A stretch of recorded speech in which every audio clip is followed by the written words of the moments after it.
In ancient times, the Romans referred to the land known as Yemen as Arabia Felix, or Happy Arabia, a country blessed with fertile, irrigated plains and busy ports where traders came in search of frankincense, ambergris and other prized commodities of antiquity.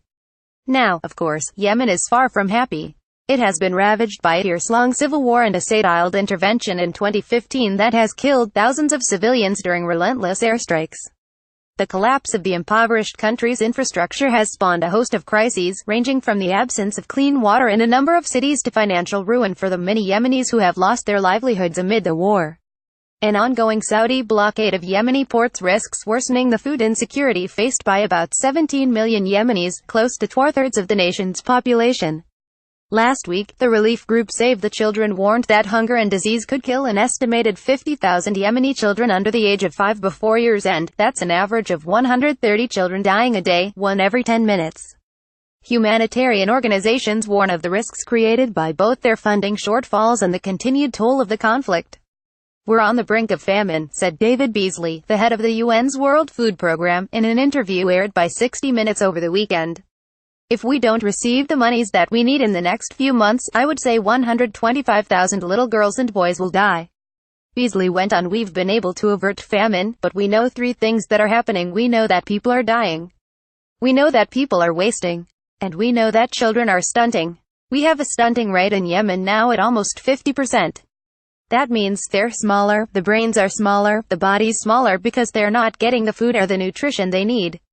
The prospect of famine dovetails with one of the worst outbreaks of cholera in recorded history, an epidemic that has killed more than 2,100 people over the past year.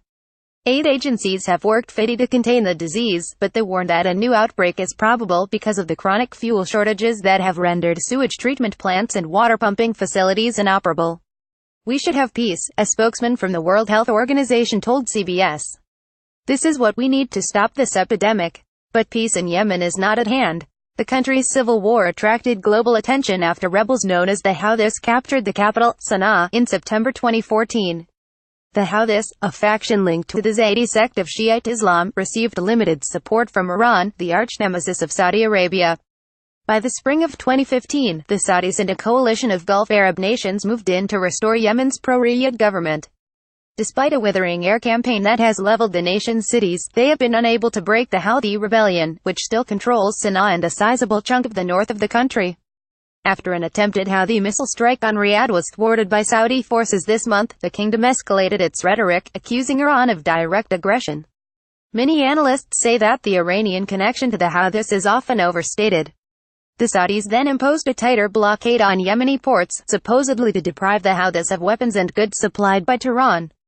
Humanitarian groups protested that it made the desperate humanitarian situation in Yemen even worse.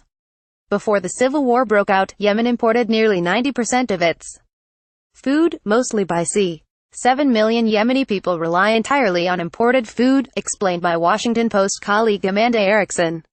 Because of the fighting, importing food has become much more difficult. Many shipping companies simply won't send supplies anymore. Even before the blockade, those who ship supplies could face massive delays and mandatory searches by coalition warships.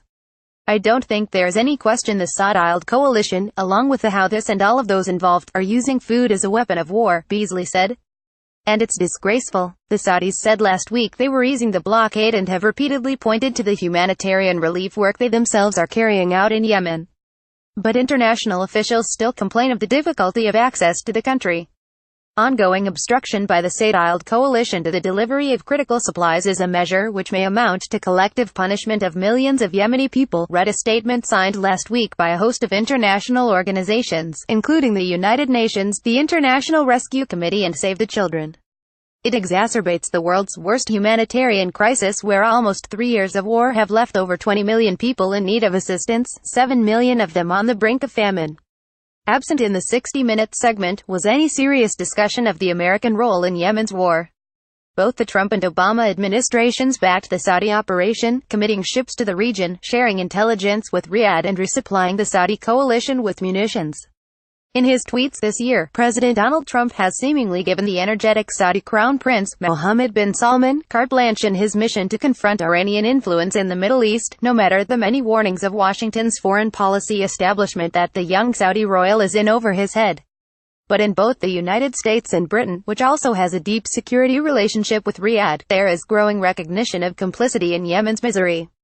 Last week, the House of Representatives passed a largely symbolic bill stating that U.S. military assistance to the Saudis was not authorized by the same legislation that sanctions the long-standing American war on terrorist groups in the Middle East. For a rare moment, the tragedy in Yemen was debated on Capitol Hill. But that will be of little comfort to millions of Yemenis trapped in a world of fear, hunger and deprivation with no end in sight. Ishan Daror writes about foreign affairs for The Washington Post. He previously was a senior editor and correspondent at Time magazine.